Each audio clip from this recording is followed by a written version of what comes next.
I've argued this many times before with my friends and other people before. I think people are really misinterpreting Goku as a father. So in this video, we'll explain why he is a great father.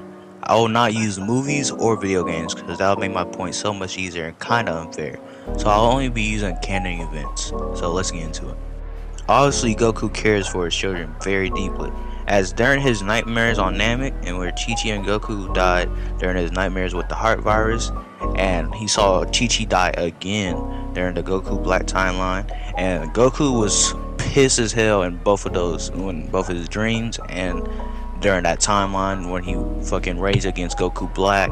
So obviously he cares. It's been shown multiple times that Goku has spent time with his family when there is no threat at all. So I feel like this is a very stupid argument asking he doesn't care about his family, because obviously he does. So first off, people go straight towards the time he was away from his family. The first time he was gone, which was the Saiyan Saga, he literally saved his child and sacrificed himself for Earth. And even before these events, he was taking care of Gohan. He was gone for a year because of no Dragon Balls, and he was training on King Khan's planet to save Earth once again from the Saiyans. Another time is Yardas, which was like a year or less, but he spent time training to perfect instant transmission, which helped a lot throughout the story. And the main one is the 7-year time skip after the Cell games. He left because he kept attracting villains such as Radix, Vegeta, Android, and Cell, and he felt like if he left, none of the threats would have happened, which is pretty much true. But people also say, but Boo would still have happened, which is also true. But what about Beerus and Frieza come back in Super because of Goku as well, further proving my point? And technically, I could say Goku stayed after the Buu Saga because he had to raise Gohan. I can agree, given the Senzu Bean was logically dumb, because at the time, nobody was strong enough to beat Cell, and to give Cell a Senzu Bean would mean he's back at full power. But this Senzu Bean was actually genius. This helped Cell demolish the Z-Fires as he did, and kill 16, which caused Super Saiyan 2. Hypothetically, how the fight would go without the Senzu Bean, I would say Gohan would probably push Cell against the ropes, maybe causing him to self-destruct again, and obviously they would lose Goku from that because he would probably do the same thing as well, teleporting away. Comes back in super perfect form Cell, and when super perfect form Cell originally came back, there was already a Super Saiyan 2 Gohan to fight against him, but this time there's no Super Saiyan 2 Gohan, and literally he would wipe the floor with literally everyone there. So that literally helps my point, proving that the Senju Bean was kinda genius to awaken a Super Saiyan 2, and proving that the Senju Bean wasn't a ridiculous situation of bad parenting.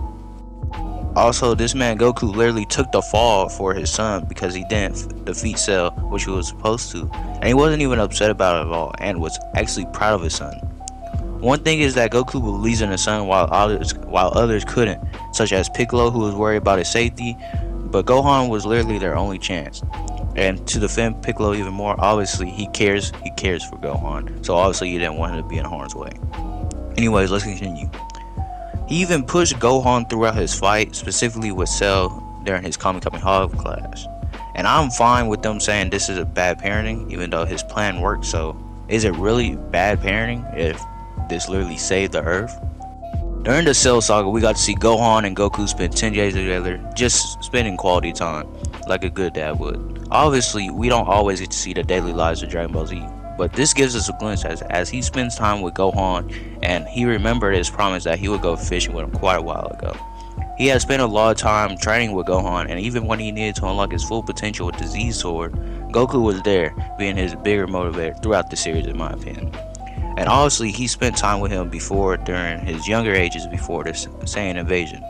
Now for Goten has always been pushed to the side as irrelevant throughout like the whole series. But he has great moments with Goten when he first met him, and also his goodbyes. There's little moments in between there when they was taking a bath. It was Goten, Trunks, Goku. They was all taking a bath. That was a good moment too. But also he had good moments with Goku and Z.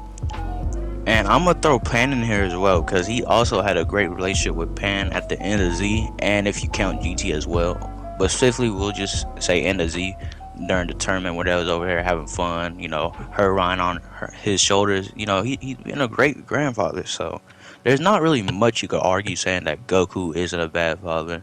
with all these examples that I listed and reasoning behind it, there's no reason you should say he's a bad father. He's a great father in my eyes. I'm not saying he's one of the best anime fathers, but he's a pretty good father. So that's all I want to say. I appreciate y'all for watching. Make sure to leave a like, comment, and everything. And I'm sorry I have not been posting as much recently. I've started college, and I'm still working and like, my job. So I'm gonna try and be more consistent with my posts. And thank y'all for watching. Y'all have a good one.